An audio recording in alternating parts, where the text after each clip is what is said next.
এক রাজপুত্র আর এক রাখাল দুইজনে বন্ধু। রাজপুত্র প্রতিজ্ঞা করিলেন, যখন তিনি রাজা হইবেন, রাখাল বন্ধুকে তাহার মন্ত্রী করিবেন। রাখাল বলি, আচ্ছা।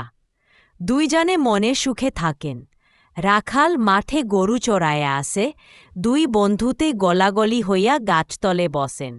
রাখাল বাঁশি বাজায়, রাজপুত্র শোনেন। এইরূপে দিন যায়। রাজপুত্র রাজা হইলেন। রাজা রাজপুত্রের কাঞ্চনমালা রানী। ভাণ্ডার ভরা মানিক। কোথাকার রাখাল, সে আবার বন্ধু। রাজপুত্রের রাখালের কথা মনেই রাহিল না। একদিন রাখাল আসিয়া রাজদুয়ারে ধর্ণা দিল। বন্ধু রানী কেমন, দেখাইল না। দুয়ারি তাহাকে দূর দূর করিয়া খেদাইয়া দিল। মনের কষ্টে রাখাল কোথায় গেল, কেহি জানিল না। তিন পরদিন ঘুম হইতে উঠিয়া রাজা চোখ মেলিতে পারেন না। কি হইল, কি হইল? রানী দেখেন, সকলে দেখে। রাজার মুখময় সূচ, মাথার চুল পর্যন্ত সূচ হইয়া গিয়েছে। এ কি হইল? রাজপুরীতে কান্নাকাটি পড়িল। রাজ খাইতে পারেন না, শুইতে পারেন না, কথা কহিতে পারেন না। রাজা মনে মনে বুঝিলেন, রাখাল বন্ধুর কাছে প্রতিজ্ঞা করিয়া প্রতিজ্ঞা ভাঙ্গিয়েছি, সেই পাপে এ দশা হইল। কিন্তু মনের কথা কাহাকেও বলিতে পারেন না। সুঞ্চরাজা রাজসংসার অচল হইল। সুঞ্চরাজা মনের দুঃখে মাথা নামাইয়া বসিয়া থাকেন। রানী কাঞ্চনমালা দুঃখে কষ্টে কোনো রকমে রাজত্ব চালাইতে লাগিলেন। একদিন রানী নদীর ঘাটে স্নান করিতে গিয়েছেন।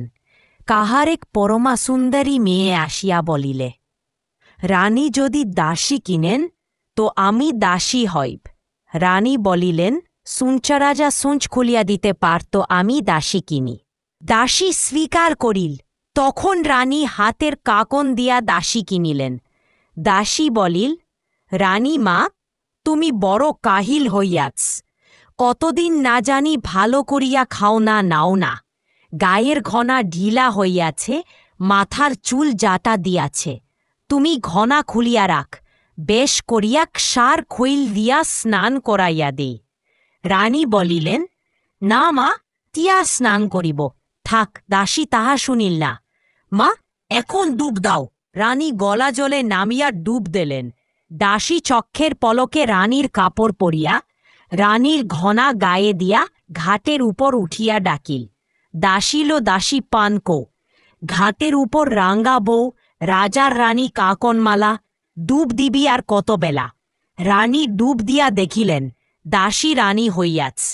রানী কপালে চর মারিয়া ভিজা চুলে কাঁপিতে কাঁপিতে কাকনমালার সঙ্গে চলিলেন। 5 রাজপুরীতে গিয়া কাকনমালা পুরী মাথায় করিল। মন্ত্রীকে বলে, আমি নাইয়া আসিতেছি, হাতি ঘোড়া সাজাও নাই কেনে? পাত্রকে বলে, আমি নাইয়া আসিব, দোল চৌদোলা পাঠাও নাই কেনে? মন্ত্রীর পাত্রের গরদান গেল। সকলে চমকিল, এ আবার কি? ভয়ে কেহে কিছু বলিতে পারিল না। কাকনমালা রানী হইয়া বসিল, কাঞ্চনমালা দাসী হইয়া রহিলেন।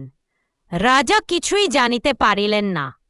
6 কাঞ্চনমালা আস্তা করে বসিয়া মাছ কোটেন আর পা দেন। হাতের কাকন দিয়া কিনলাম দাসী, সেই হইল রানী, আমি হইলাম বাদী। কিবা পাপে সোনার রাজার রাজ্য গেলে ছাড়, কিবা পাপে ভাঙ্গিল কপাল কাঞ্চনমালার। রানী কাঁদেন আর চোখের জলের হাসেন। রাজার কষ্টের সীমা নাই। গায়ে মাছি ভিন ভিন সূচের জ্বালায়, গামুক চিনচিন। কে বাতাস করে, কে বা ওষুধ দিয়ে। সাথে একদিন খার কাপড় ধুইতে কাঞ্চনমালা নদীর ঘাটে গিয়াছেন। দেখিলেন একজন মানুষ একরাশ সুতা লইয়া গাছতলা বসিয়া বসিয়া বলিতেছে, পাই 1000 সূচ, তবে খাই তরমুজ। সূচ পেতাম 5000, তবে যেতাম হাট বাজার। যদি পাই লাখ, তবে দেই রাজ্যপাট। রানী শুনিয়া আস্তে আস্তে গিয়া বলিলেন, কে দাচা সূচ চাও, আমি দিতে পারি। তা সূচ কি তুমি তুলিতে পারিবে?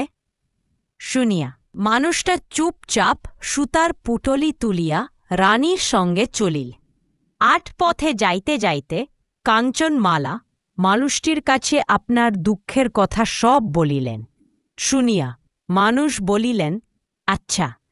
রাজপুরীতে গিয়া মানুষ রানীকে বলিল, রানীমা, রানীমা, আজ পিতা কুডুলির ব্রত, রাজ্যে পিতা বিলাইতে হয়। আমি লাল সুতা নীল সুতা রাঙাইয়া দিই, আপনি গে আঙ্গিনায় আলপনা দিয়া পিড়ি সাজাইয়া দেন। ও দাসী, মানুষ ইয়মার ইয়াগার দিক। রানী আহ্লাদে আটখানা হইয়া বলিলেন, তা কেন? হইল হইল দাসী, দাসীও আজ পিটা করুক। তখন রানী আর দাসী দুইজনই পিটা করিতে গেলেন। ও মা, রানী যে পিটা করিলেন, আজকে পিটা, চাষকে পিটা আর ঘাসকে পিটা। দাসী চন্দ্রপরী মোহনবাসী, ক্ষীরমুরলি, চন্দন পাতা এই সব পিটা করিয়াছেন। মানুষ বুঝিল যে কে রানীকে দাসী। পিঠা সিটে করিয়া দুইজনে আলপনা দিতে গেলেন। রানী একমন চাল বাটিয়া 7 কলস জলে শুলিয়া এক গোছা সনের নুড়ি ডুবাইয়া সারা আঙ্গিনা লেপিতে বসিলেন। এখানে এক খাবল দেন, ওখানে এক খাবল দেন। দাসী আঙ্গিনার এক কোণে একটু ঝাড় জুড় দিয়া পরিষ্কার করিয়া একটু চালের গুড়ায় খানিকটা জল মিশাইয়া এতটুকু নেকড়া ভিজাইয়া আস্তে আস্তে পদ্মলতা আঁকিলেন। পদ্মলতার পাশে সোনার 7 কলস আঁকিলেন। কলসের উপর চূড়া, দুই দিকে ধানের ছড়া আঁকিয়া ময়ূর, পুতুল, মা লক্ষ্মীর সোনা পায়ের দাগ এইসব আঁকিয়া দিলেন। তখন মানুষে কাকনমালাকে ডাকিয়া বলিল, ও বান্দি, এই মুখে রানী হইয়াছিস, হাতে কাকনের নাগন দাসী। সেই হইল রানী, রানী হইলেন দাসী। ভাল চাহিস তো? স্বরূপ কথা। কাকনমালার গায়ে আগুনে হলকা পড়িল। কাকনমালা গর্জিয়া উঠিয়া বলিল, কে রে, পোড়ার মুখ দূর হবি তো হ। জল্লাদকে ডাকিয়া বলিল, দাসিয়ার এই নির্বংশের গর্দান নাও, ওদের রক্ত দিয়া আমি স্নান করি, তবে আমার নাম কাকনমালা। জল্লাদ গিয়া দাসিয়ার মানুষকে ধরিল। তখন মানুষটা পুটলি খুঁড়িয়া বলিল, সুতন সুতন নটকটি, রাজার রাজ্যে খত্তমতি নেবর্প, জল্লাদকে বেঁধে থো। এক গোচ্ছা সুতা গিয়া জল্লাদকে আষ্টে পৃষ্ঠে বাঁধিয়া থুইল। মানুষটা আবার বলিল, সুতান তুমি কার? সুতা বলিল, পুটলি যার তার। মানুষ বলিল, যদি সুতান আমার খাও, কাকনমালার নাকে যাও। সুতোর 2 গুটি গিয়া কাকনমালার নাকে ধিবি হইয়া বসিল। কাকনমালা ব্যস্তে মস্তে ঘরে উঠিয়া বলিতে লাগিল, দুয়ার দাও, দুয়ার দাও, এটা পাঙ্গন, দাসী পাঙ্গন নিয়ে আসিয়াছে। পাগল তখন মন্ত্র পড়িতেছে, সুতান সুতান সরুলি, কোন দেশে ঘর, সুচ রাজার সুচে গিয়ে আপনি পর। দেখিতে না দেখিতে হেল হেল করিয়া লাখ সুতা রাজার গায়ের লাখ সুচে পারিয়া গেলা। তখন সুচেরা বলিল, সুতার পারান সিলি সিলি, কোন ফুরন্দি? মানুষ বলিল, নাগগান দাসী কাকনমালার চোখ মুখটি। রাজার গায়ের লাখ সুচ উঠিয়া গেলা। লাখ সুচে কাকনমালার চোখ মুখ সিলাই করিয়া রহিল। কাকনমালার যে ছটফটি। রাজা চক্ষু চাহিয়া দেখেন রাখাল বন্ধু। রাজায় রাখালে কোলাকুলি করিলেন। রাজার চোখের জালে রাখাল ভাসিল, রাখালের চোখের জালে রাজ্যে ভাসিলেন। রাজা বলিলেন, বন্ধু আমার দোষ দিও না, শত জন্ম তপস্যা করিয়াও তোমার মতো বন্ধু পাইব না। আজ হইতে তুমি আমার মন্ত্রী। ওমাকে ছাড়িয়া আমি কত কষ্ট পাইলাম, আর ছাড়িব না।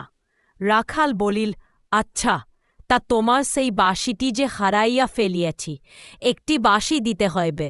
রাজা রাখাল বন্ধুকে সোনার বাঁশি তৈয়ারি করাইয়া দিলেন। তাহার পর সূচের জ্বালায় দিন রাত ছটফট করিয়া কাঙ্কনমালা মরিয়া গেলে। কাঞ্চনমালা দুঃখ গুছিল। তখন রাখাল সারাদিন মন্ত্রীর কাজ করেন। রাত্রে চাঁদের আলোতে আকাশ ভরিয়া গেলে রাজাকে লইয়া গিয়া নদীর সেই গাছের তলায় বসিয়া বাঁশি বাজান। রাজা গলাগলি করিয়া মন্ত্রী বন্ধুর বাঁশি শোনেন। রাজা, রাখাল আর কাঞ্চনমালা সুখে দিন যাইতে লাগিল।